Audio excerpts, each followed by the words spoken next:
صل وسلم وبارك عليه. أعوذ بالله من الشيطان الرجيم. بسم الله الرحمن الرحيم.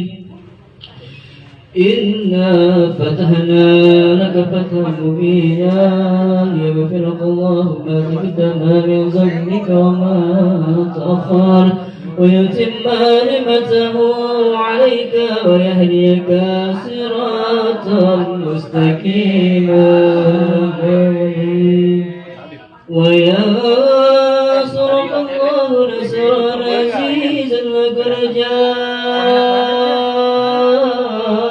رسول من أنفسكم عزيز عليه ما عنتم حريص عليكم بالمؤمنين رؤوف رحيم. فإن تولوا فقل حسبي الله لا إله إلا هو عليه توكلت وهو رب العرش العظيم.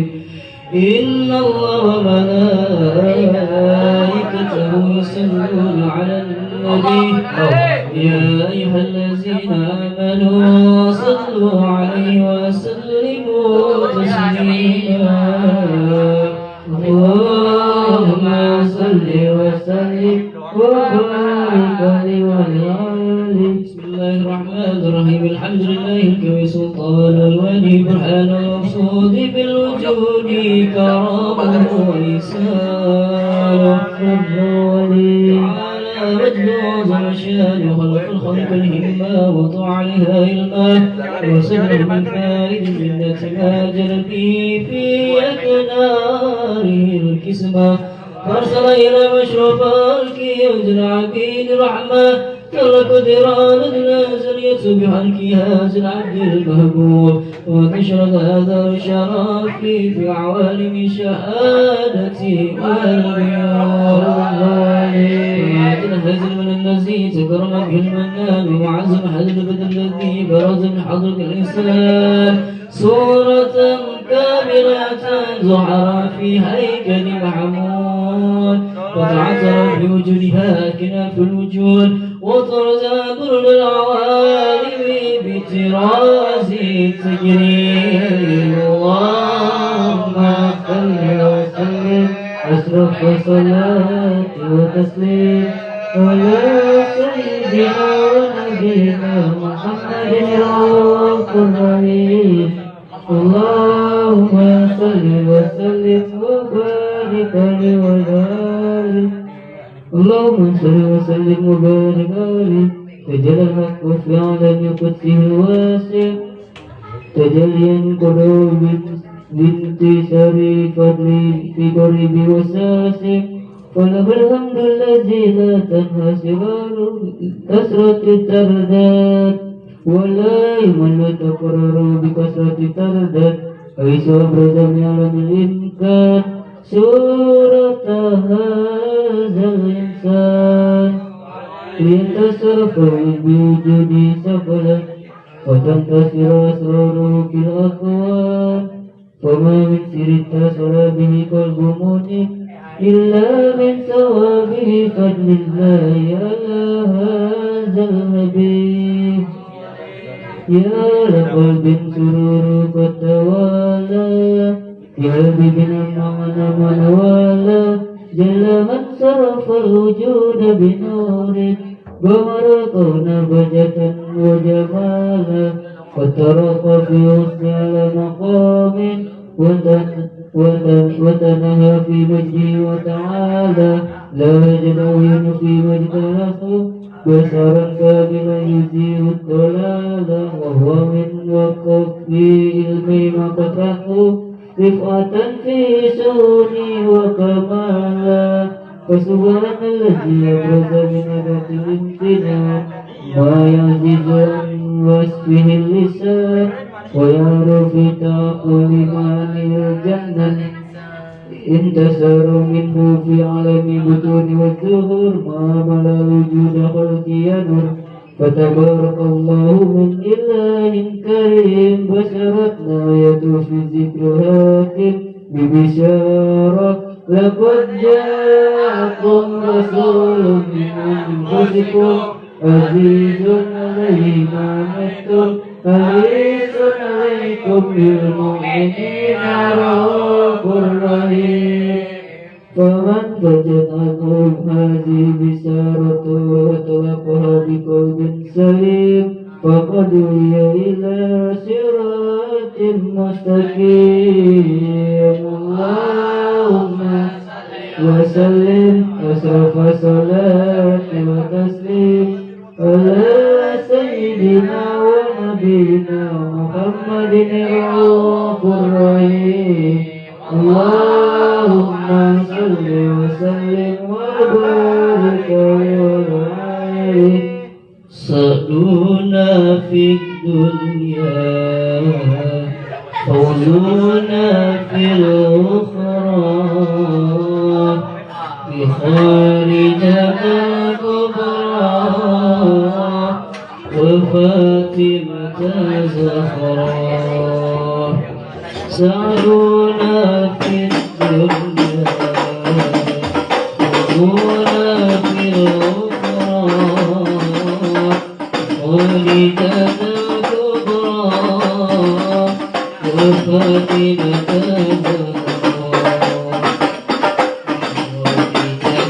كبرى وفاتمة سعدنا في الدنيا فوزنا في الأخرى وفاتمة وفاتمة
وأشهد أن لا إله إلا الله وحده لا شريك له شهادة يطلق بها اللسان عما تضمنه الجنان من التشريك بها والإزعاج تثبت بها في صدور من الإيمان قواعد وتلوه على اليقين بسر ذلك الإزعاج وتسليك شواهد وأشهد أن سيدنا محمد الله الصادق في قوله وفعله والمبلغ عن الله ما أمر بنبيه لخلقه من فرده ونفله عبد أرسله الله للعالمين بشيرا ونذيرا فبلغ الرسالة وأدى الأمانة وهدى الله به من الأمة بشرا كثيرا فكان في ظلمة الجهل المتبشرين سراجا وقمرا منيرا فمعزمها من منة ذكرم الله بها على البشر وما عسها من نعمة انتشر سرها في البحر والبر اللهم صل وسلم بأجل الصلوات وأجمعها وأزكى وصيها على هزلة التي وفى بحق الربوبية وبرز فيها في علة الكمال وقام بحق ربوبيته في مواد الإثبات لله وعقل عليه غاية الإكمال صلاة يتسل بها روح المسل عن به فينبشر في قلبي نور سر ترك بحبه أو يمسك بها بعناية الله في اسمي وعلى نصب الذي انتقى صوت المجد بكربي وتفيأوا زلال الشرف في أسلي بأذن ربي فأطرق وأنا بنسري ذكراهم نسيم اللهم صل وسلم أشرف صلاة وتسليم على سيدنا ونبينا محمد الرؤوف الرحيم اللهم صل وسلم وبارك عليه أما بعد فلما تقدر الله في الملكين بظهور أسرار التأسيس للبشر الكريم بالتكريم والتكريم نفذت القدرة الباخرة بنعمة وسعة الميمنة الغامرة فانفلقت بين التسوير في العالم المطلق الكبير الجمال المشهود بالعين واللبس الكمال المفتكر ستام الزين فتنقل ذلك الجمال الميمون في الأسناب الكريمة والبطون فما من سلب ضمة إلا وتمت عليه من الله النعمة وهو الكبر التام الذي يتنكر في بروجه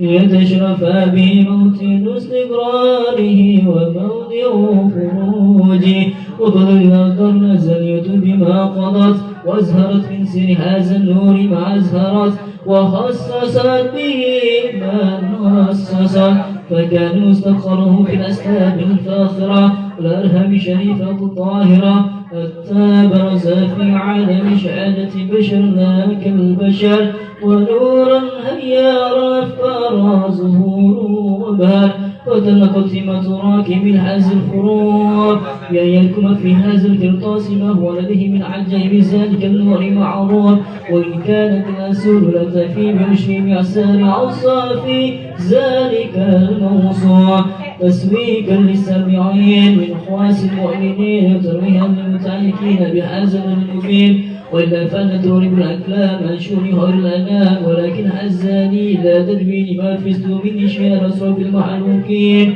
وما أكرم الله به في مولده من الفن الذي عم العالمين وبكيت رايته في الكون منشورة على مر الأيام والشهور والسنين دعاني تعلق بهذه الحضرة الكريمة ولا يجب تسويك إلى سماء أصوات العزيمة ولا الله ينفع به متكلما وسامع ويدخلني في شفاعة هذا النبي الشافي وسرهاني بروحي ذلك النعيم اللهم صل وسلم أشرف صلاة وتسليم على سيدنا ونبينا محمد الرؤوف الرحيم اللهم صل وسلم وبارك عليه وعلى آله لكم بشرى إجابة وقبول من المولى بواسطة الرسول داعي هداية فاستجابتم وبادرتم إلى القدر الجزيل لكم بشرى إجابة وقبول من المولى بواسطة الرسول داعي هداية فاستجابتم وبادرتم إلى بدر الجليل لكم بشرى هداية وقبول من المولى بواسطة الرسول داعي هداية فاستجابتم وبدرتم إلى القدر الجليل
Allahumma salli wa sallim wa barik alaihi.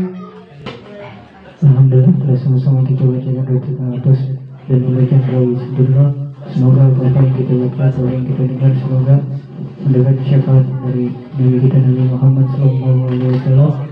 Acara selanjutnya yaitu nasihat agama yang insyaallah akan dibawakan oleh guru kami Al-Habib Thalib bin Hamid Rashid. Waktu dan tempat kami persilakan dengan segala hormat. Sallallahu alaihi Muhammad.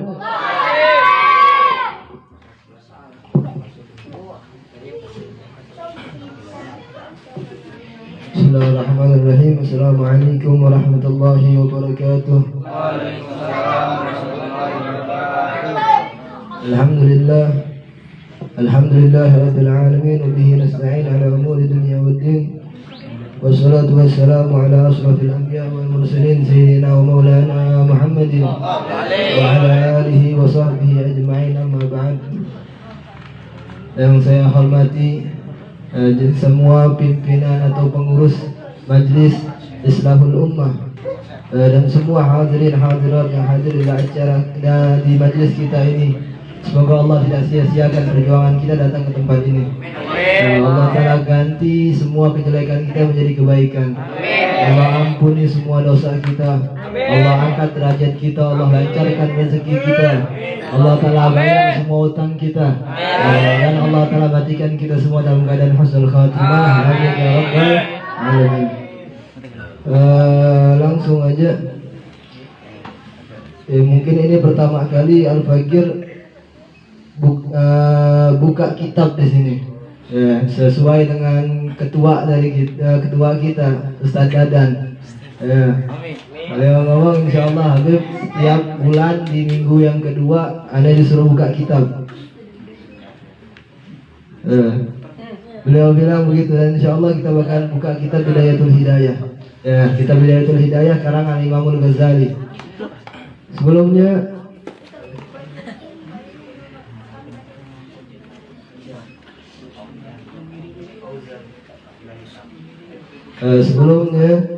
Sebelum kita mulai pembacaan kitab, ya kita ada khitan, ada saudara kita yang baru habis dihitan namanya Fauzan. Belum, baru mau dihitan. Ya, besok insyaallah bakalan dihitan. Ya, semoga kita doain hatinya dimantepin sama Allah. Nggak ada rasa takut, hilang rasa takutnya.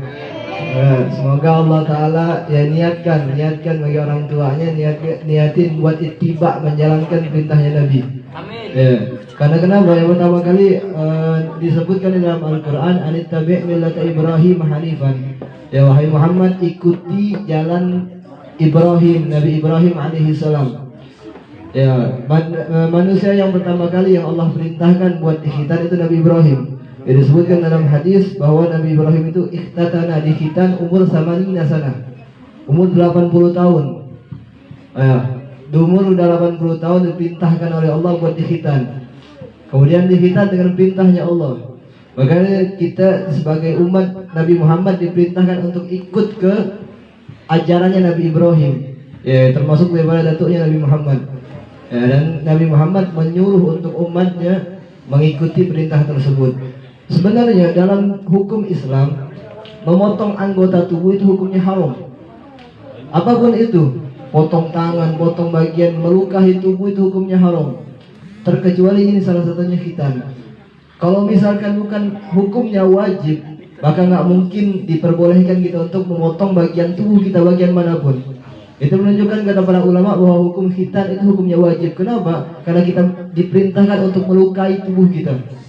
Tidak bahkan kita diperintahkan untuk melukai tubuh kita kecuali itu hal yang wajib yang diperintahkan oleh Nabi Muhammad.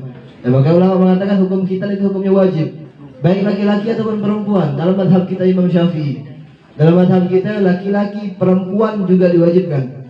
Walaupun dalam mazhab yang lain ada mengatakan perempuan sunnah. Ya, tapi walhasil laki-laki itu wajib hukumnya untuk dikhitan. Kapan wajibnya? Wajibnya disebutkan dalam kitab Zubat, itu wal khitan wajibun libalighin, ketika dia udah balik.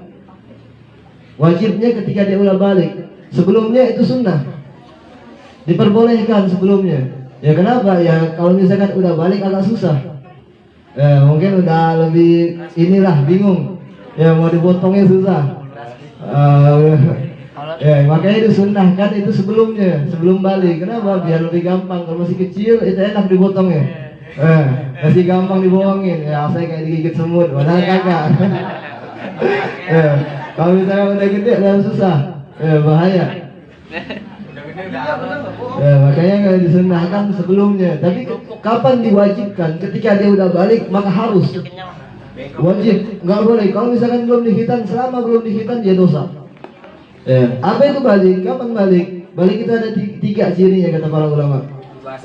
Kalau misalkan salah satu dia udah merasakan, maka dia berarti udah dianggap balik, udah dituntut dalam semua hukum syariat.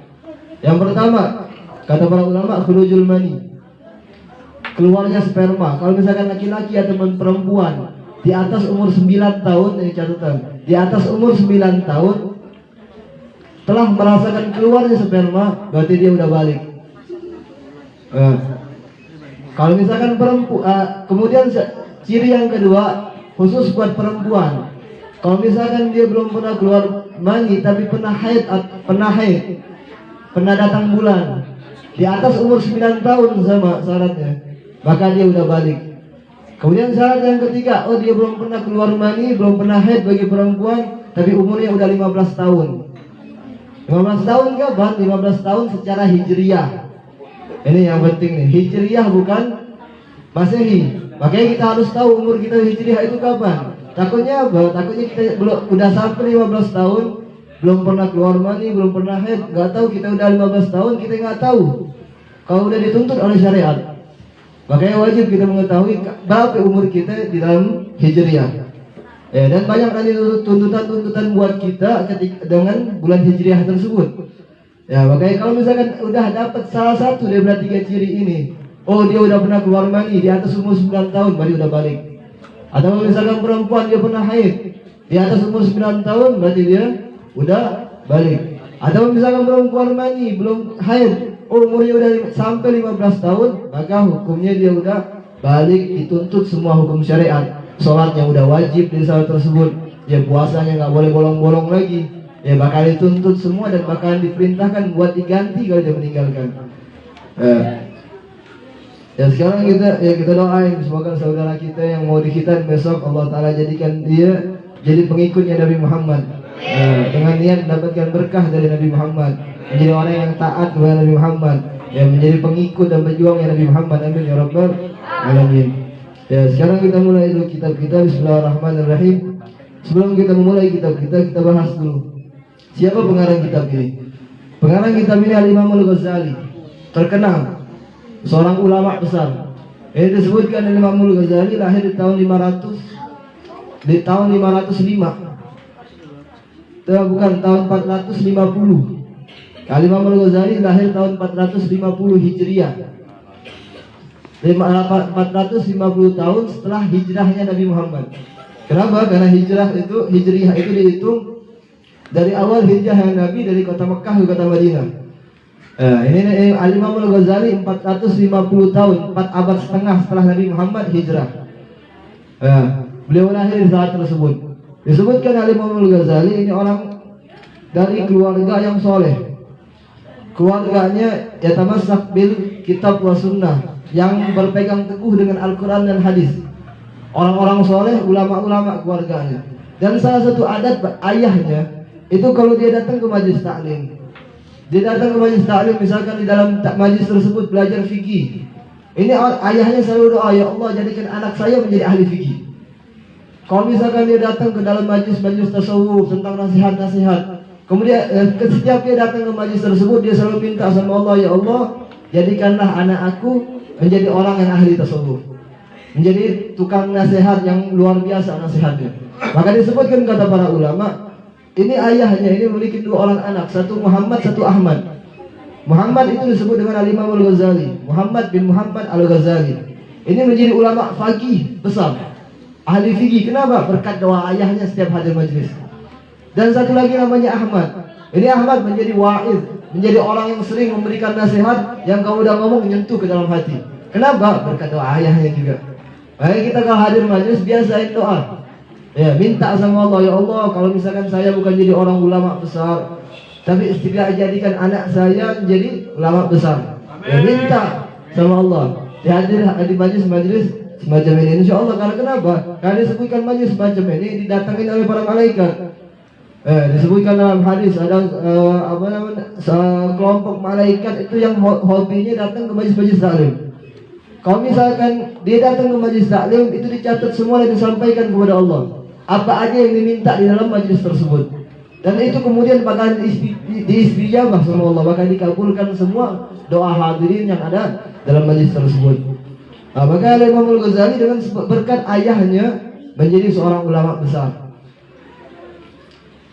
Kemudian bismillahirrahmanirrahim. Qala Syekh Al-Imam Al-Alim Al-Allamah Hujjatul Islam Barakatul Anam Abu Hamid Muhammad bin Muhammad Al-Ghazali At-Tusi rahimahullah. Amin. Alhamdulillah haqqa hamdih wassalatu wassalamu ala khairi khalqi Muhammadin rasulih wa abdih wa ala alihi wa sahbihi min ba'dih amma ba'd. Ya, Al-Imam Al-Ghazali memulai kitab beliau dengan bismillah. Bismillahirrahmanirrahim. Ini kalimat berkah. Ya, kalimat keramat dalam bahasa kita. Kalimat yang luar biasa. Disebutkan ada seorang istri yang solehah, seorang perempuan. Perempuan ini ada seorang perempuan yang solehah, punya suami fasik. Sebenarnya suami ini tukang maksiat, dan nggak senang sama zikir-zikir. Tapi istrinya senang sama zikir. Disebutkan ini istrinya nggak pernah melakukan sesuatu kecuali dimulai dengan bismillah. Akhirnya suatu hari ini suaminya nggak demen ngelihatnya. Ini aneh punya istri dikit-dikit bismillah. Kalau masuk kamar baca bismillah, nutup pintu baca bismillah. Bahkan disebutkan itu semua hal yang dia lakukan dimulai dengan bismillah. Kenapa? Karena ada dalam hadis Nabi Muhammad, Nabi mengatakan kullu dzibalin la yubda'u fihi bi bismillah fa huwa aghtha. Segala hal kata Nabi Muhammad, perkara-perkara yang mulia dalam agama tidak dimulai dengan bismillah fa huwa aghtha, maka terputus dari keberkahan. Ya, maka ini perempuan selalu baca bismillah. Kemudian akhirnya ini suaminya gara-gara benci sama istrinya ini yang selalu baca bismillah, dia pengen ngejebak istri, pengen nunjukin kalau bismillah itu nggak ada manfaatnya. Akhirnya dia ngambil duit, masukkan dalam kantong, dikasih ke istrinya. Wahai istriku, ada titip duit ini, ada titip, jangan sampai kehilangan, soalnya besok bakalan pagi duitnya. Akhirnya diambil sama istrinya. Ini istrinya karena solehah yang biasa baca bismillah, pas ngambil dia baca bismillah. Ya, diambil.